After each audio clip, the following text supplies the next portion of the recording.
Happy International Zine Month. It's day 3 today and the prompt for today is discarded. For me that meant going back in time. The theme for my final A-level art project was discarded and I wanted to make a mini-zine to be my documentation and a way to share that body of work. I was super proud of what I created when I was my little 17-year-old self, and it was the first time I really threw myself into my art and realised that this was what I wanted to do with my life. My first step was to uncover my old sketchbooks, and my little pile of sketchbooks from art school and from uni are on top of one of my shelves. They've not been touched for a really long time and were really dusty and kind of hard to get out, so it took me a while just to uncover my actual sketchbook so I could see what I'd created in the past. But I got there in the end and I managed to find the right sketchbook. After a quick flip through to jog my memory, I sat down and went through each page to remember what I'd done on the project. I started off with artist research and discovered the work of Guerra de la Paz, and realised quite quickly that I wanted to use fabric in my work, which seemed like a natural choice at the time because I was just starting to experiment with my own wardrobe and what I wore. So I played around first with making a sculptural tree out of bits of old fabric and an old wire jewellery stand that I had hanging about. I then moved on to this jacket sculpture that I made from an old jacket that one of my art teachers left around for me, and then I made another sculpture out of one of my old school shirts.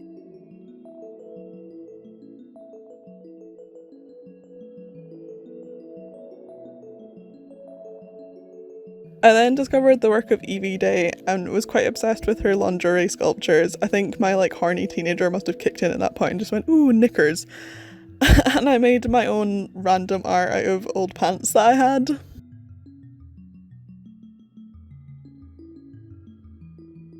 And took lots of photographs of them, and then I upped my game a little bit and discovered the work of Rita Pauvelin, and my sculptural clothes photography became, in my opinion, a little bit more profound and a little bit more thought out than, oh, here's some nice pants, I'll stick them outside. I started taking pictures of my own clothes in natural settings, and it was there that I discovered the sort of affinity for the juxtaposition between the clothing and the landscape. I moved on to looking at works by Kimball Sadlin and Philippa Lawrence, and I knew that I wanted to place weird objects into nature. And I especially wanted to look at trees. I always had a bit of an affinity with trees, and I started researching wishing trees, luck trees, spiritual trees, and shoe trees. And I realised through this that there's a long culture of using clothes and trees in combination with each other. I took more photographs of cloth wrapped around trees, and through these sculptural and photography works, I realised that I really wanted to make a piece in nature. I wanted to use trees as my canvas, and I wanted to use fabric as my medium. I made a test piece out of wool wrapped around an old charred tree that I happened to find in the forest, and after I'd made it I left it in place. It lasted for a few days but then disappeared not that long after. And I knew that I really wanted to work outdoors. Luckily for me, the art building had a garden behind it, and that meant I was able to do my installation outside, so I started taking photographs of the art garden and sketching up designs of what my final piece would look like. In the end, I created 3 ephemeral sculptural forms within the art class garden. My installation featured 3 types of fabric that I had recycled: an old white duvet sheet, strips of organza scrap from a dressmaking company, and one of my own old school blouses. I used 3 different methods of displaying the cloth. The organza was broken down into strips and suspended from a decaying trellis within the garden. I cut the duvet into strips and wrapped it around small tree trunks, and I tied the shirt between a tree with fishing wire. I wanted to evoke a feeling of the human impact on the natural world, and do so using a surreal setting of images. This was a simple concept, but I'm still really proud of this project now. I look back at it and I'm proud of my 17-year-old self. And that leads me on to the zine making for today. I did the zine purely digitally. All the resources that I had for this were digital. I'd taken photographs of my work and I'd taken photographs of my sketchbook, and I wanted to put them into my zine.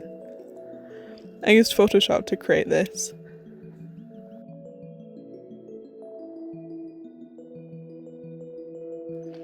I went through page by page, importing images and editing them to fit the pages. I then added text over the top, and then added little bits of the story throughout. Some of the text is maybe a little bit small to read, and I kinda wish I'd made it a little bit bigger and some of the images a bit smaller, but we live and learn.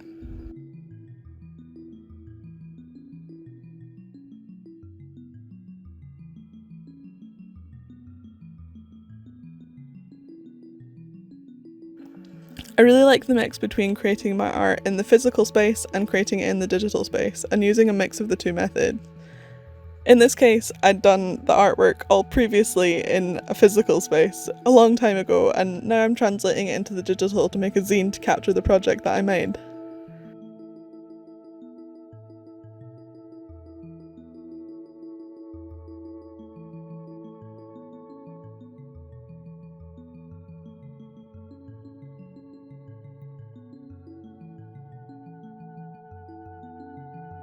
I spent a while tweaking and getting everything right in Photoshop, and then my piece was ready to print.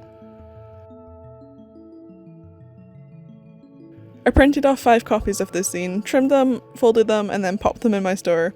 If you want to grab your own copy of Discarded, the link's in the description below.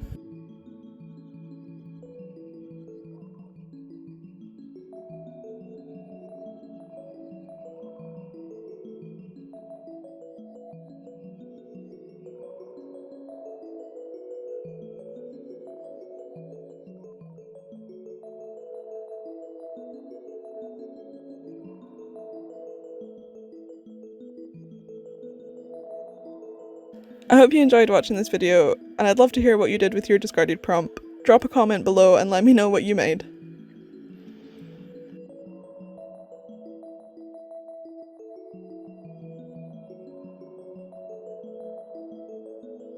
Make sure to hit that subscribe button to see more zine related content from me. Bye for now!